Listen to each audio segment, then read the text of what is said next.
Hey there. So with Batman Day coming up, I thought now would be a good time to look at some different Batman things.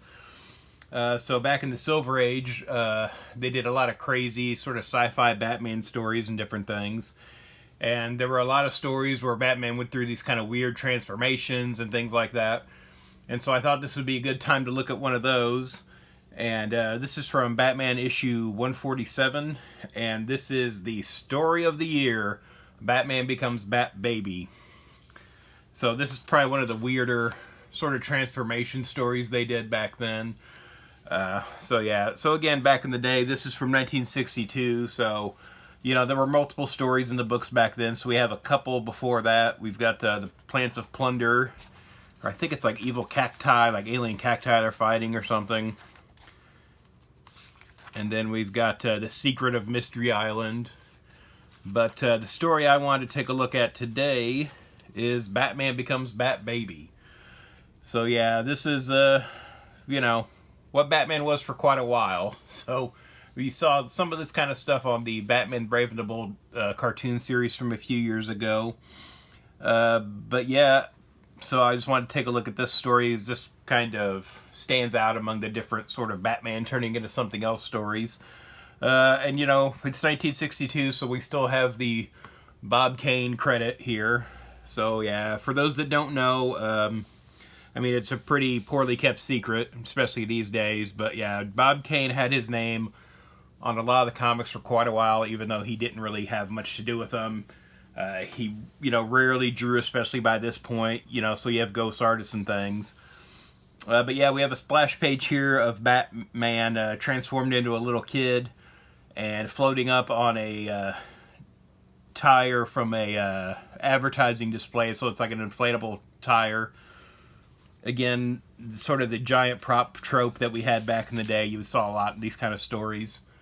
So it starts off with Batman and Robin foiling this gang during a robbery, and it says they have Garth, the renegade scientist, with them. So apparently we just have these crooks who have hired this mad scientist who hits Batman with a shrinking ray, and then we find out it has actually de-aged him. So right off here we get a Batman that looks kind of like Batmite from back in the day.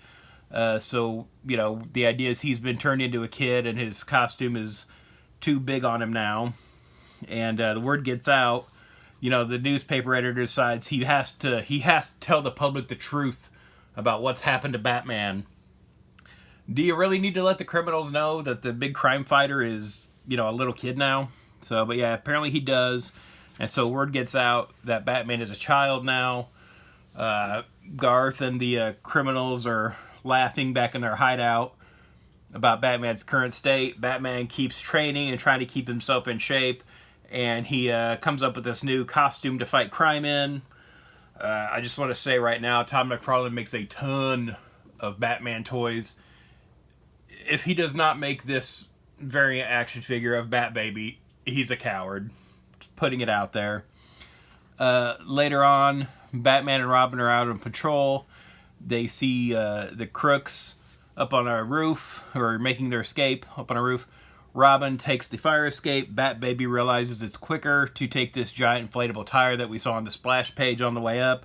The crooks shoot at the tire, popping it, and Bat Baby clobbers them on the roof. Then we see some headlines, kind of backhanded compliments. Bat Baby does okay for a kid. Bat Baby overcomes size and crooks. Then later on, we have Kathy Kane showing up to Wayne Manor.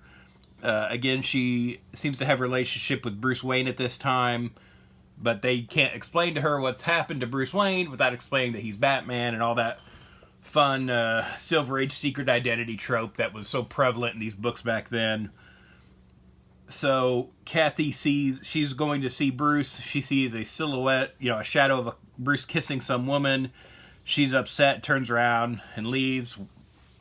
Seems like she would probably confront him in this moment, but she doesn't. We then realize that this is a cutout that they had prepared in advance, and Bat Baby's, plan here is that she's angry, so she'll stay away for a while till he can get turned back into an adult, and then he'll explain that girl that he was kissing was his cousin. I don't know why he thinks that's going to go over better. Whatever, this is 60s comic book logic.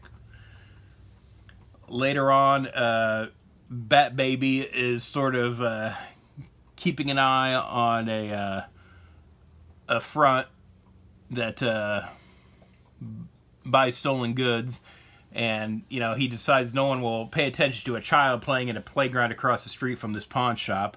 But then they do see a criminal go by. Later on, we get something more like the cover here with Robin and Bat Baby smashing in through a skylight and tackling the crooks. It's just like some random warehouse, so there's all this stuff in the warehouse apparently. So Bat Baby slides down on a rocking horse, and Robin throws a harp at them before knocking them over with books. They're able to reverse the machine in the panic, and Batman then he references a plastic costume he had folded up in a pants pocket. I know this was something that came in later, around the 80s and 90s. Like if you'd get like a book about Batman and it would list like the different things in his utility belt and that sort of thing. They made reference to a foldable like one-piece costume that he had that I don't know that they've really used in the books then, but I think as far as I know this is the first time that is mentioned and used here. So then they beat the crooks, and then here at the end we see Batman's Bat Baby costume on display in the trophy room of the Batcave. So another item that should be in the Batcave trophy room. So yeah, and of course by the end of the story everything's back to normal. Batman's fighting crime, they're catching the bad guys. But yeah, just another fun sort of Silver Age story from back in the day. There was all sorts of different transformation stories. Batman turns into a genie, or it's like a monster Batman or an alien Batman, and different things. This is just one that I thought stood out and is kind of unique. So yeah, do you have a favorite Batman transformation story? I don't believe this one is currently available on the DC Universe app. I don't know if it's reprinted anywhere right now, so I would imagine if they keep continuing the Batman Silver Age Omnibus series that this will be in that, but I don't think there's any other way to read this right now. Thanks for watching. If you'd like to follow me on social media, I'm on Twitter/X at Detective651, also on Instagram at Detective651. Be sure to check out my t-shirt store at tpublic.com/user/Detective651. I've got a lot of nerdy designs on there, and there's sales all the time, so check it out frequently.